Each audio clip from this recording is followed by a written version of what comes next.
Hello students, good morning. Today we are here to study about the new chapter of science, that is chapter number 7. The name of the chapter is Conservation of Plants and Animals.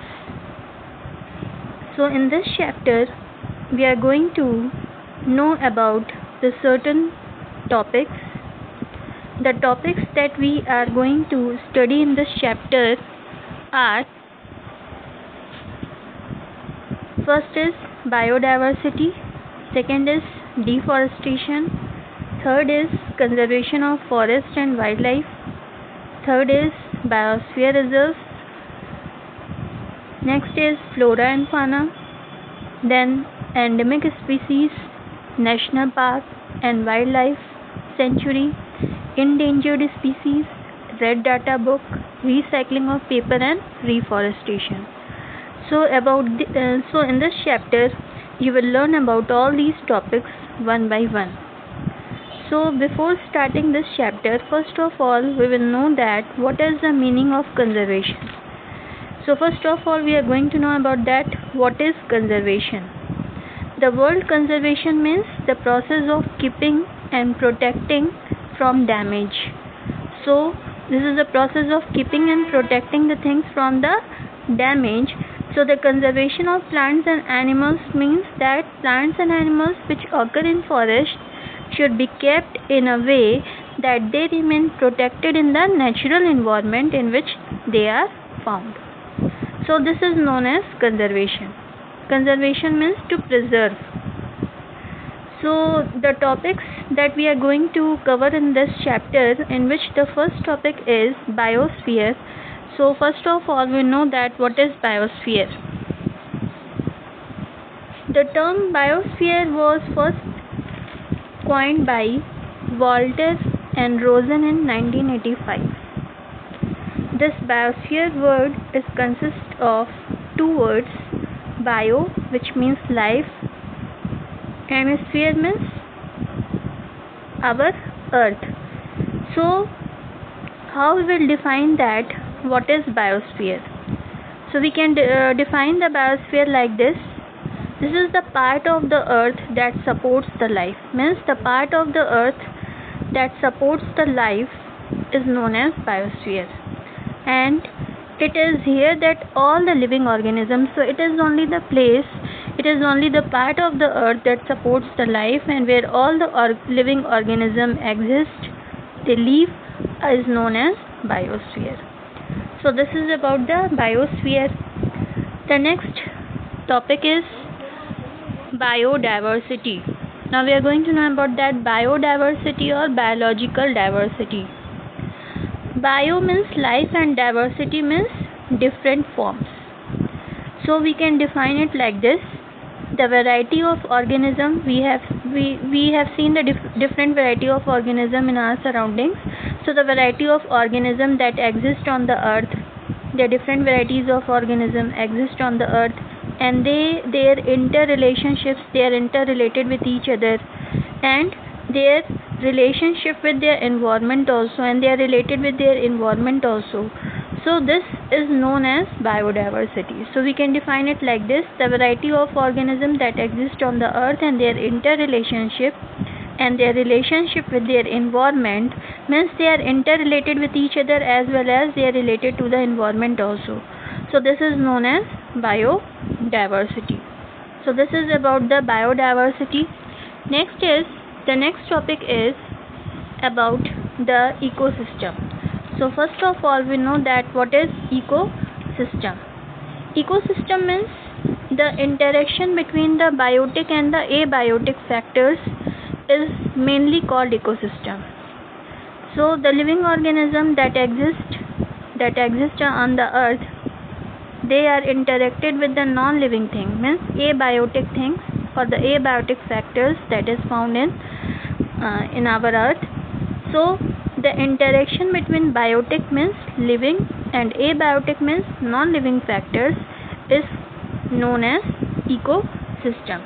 So Ecosystem, we can define it like this also. This community of the organism that is interacting with each other with their physical environment is commonly known as ecosystem. Here there is a one figure that shows the ecosystem, how these living organisms are gets interacted with the physical environment, and this is commonly known as ecosystem. So it is the interaction between biotic. Here the plants is living, birds are living, deer is living. So these are interacted with their physical environment, and this is commonly known as ecosystem. So this is about the ecosystem. Next topic is about the habitat. So first of all, we know that what is habitat. Habitat means living place, means the place where the living organism lives is known as habitat. So the place where the plants and animal species, the natural environment is provided to them where they survive, so that is their habitat. For example, the most common habitat of the plants and animals is forest. So forest is the place where they live. So forest is a type of natural habitat. So we can define it like this: the natural environment of plant and animal species where it lives is known as habitat. Now in forest we have seen that plants and animals both are found in forest. So the plants, the nature has the various species living on it. Plants and animals both are found in a natural environment. So the plants, so the animals and the animals of a particular region is commonly known as flora, and the plants that is found in a particular region that is commonly known as flora. So there is a diagram that shows you the flora and the fauna that is found in our environment. So this is about the flora and fauna, and we can define it like this also: the plants and animals that is found in a particular area, the plants and animals that is found in a particular area is commonly known as flora and fauna. Flora means plants and fauna means animals. Next topic is about the species. Now we are going to know about that what are species.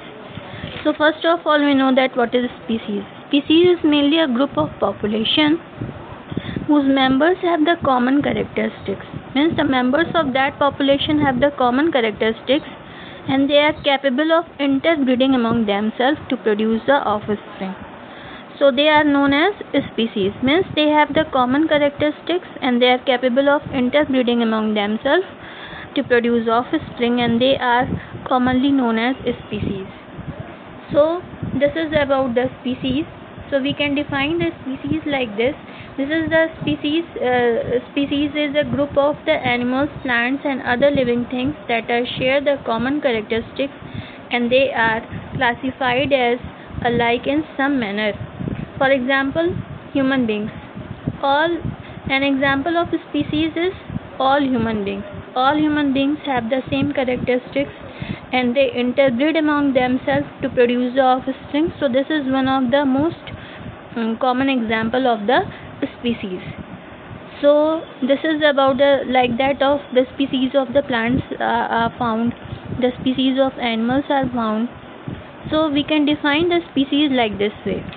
So the next topic is endemic species. Now we are going to know about that which kind of species are known as endemic species. These are mainly those species of plants and animals which which are mainly found in a particular area, and that is known as endemic species. For example, sal and wild mango are the endemic flora, while the animals such as bison and Indian giant squirrel, fly squirrel are the endemic flora of this area. So these are the examples of the endemic species. So we'll know that we just know that what are endemic species. Endemic species are those species which are mainly found in a particular area, and that type of species is known as endemic species. So this is about the endemic species. Now our next topic is migration. Now we are going to know about that what is migration. Migration means this is the phenomena of the movement of the species from its own habitat to the some other for a particular time period. Means they leave their particular habitat and goes to the some other places for a particular time period every year for a specific purpose. They leave their places and they just go to the other places every year for a specific purpose like breeding, and this phenomena is commonly known as migration.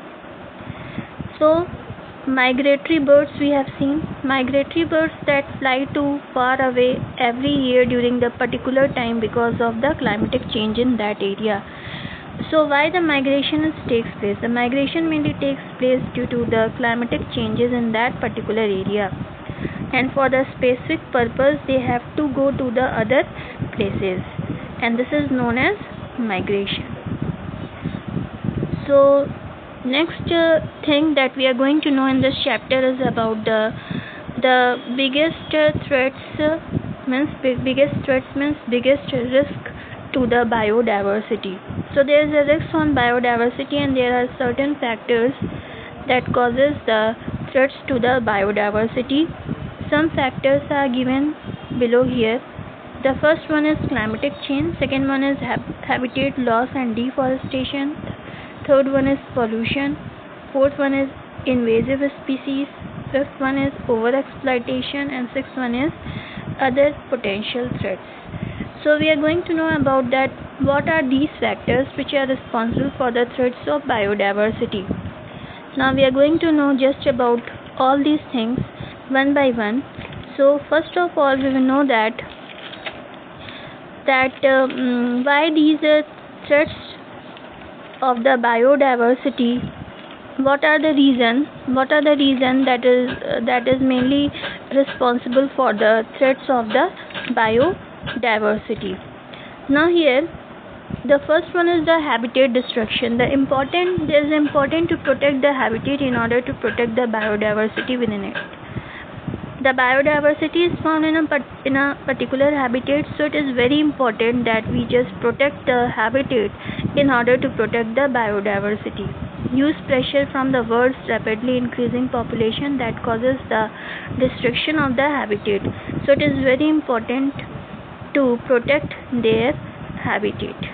Next is global climatic change. There is change in the climatic changes also takes place. So it is very important that the change in the biotic elements of the ecosystem that is leading to the biotic change. So it is very important to protect the climatic change. Next is habitat fragmentation. From the human activity reduces the ability of the habitat to support the species. Due to some human activities that is performed by the human beings in order to get the certain things from the forest, so that reduces the ability of the habitat to support the species, and this is commonly known as habitat fragmentation. Next important thing is what? Pollution. The introduction of pollutants such as nutrient overloading with nitrates, fertilizers. We are using the fertilizers that is made up of chemicals, and that chemicals is very harmful. So that harmful chemicals are not good for the plants, and they are also harmful for the soil also, that reduces the fertility of the soil, so that the plants are not able to grow properly. So this pollution means the introduction of the pollutants is mainly that pollution that causes the threats to the biodiversity. So this is one of the most important reason for the threats of the biodiversity. Next is overexploitation. This overexploitation includes the illegal wildlife trade as well as overfishing, logging of tropical hardwoods. These are the certain human activities that is done by the human beings in the forest in order to get the certain things, and They are found in limited quantity in nature, but they are overexploited by them. So this overexploitation also leads to the destruction of the biodiversity. Next is disease. The reduction in habitat causing high population densities increases the spread of diseases. Reduction in habitat causes the high population density. Due to the high population densities, their place for the living gets reduced. That causes the reduction in the habitat, and that increases the spread of the disease, and that also leads to the destruction of the biodiversity. So these are the certain reasons that is responsible for the threats or the risk of the biodiversity.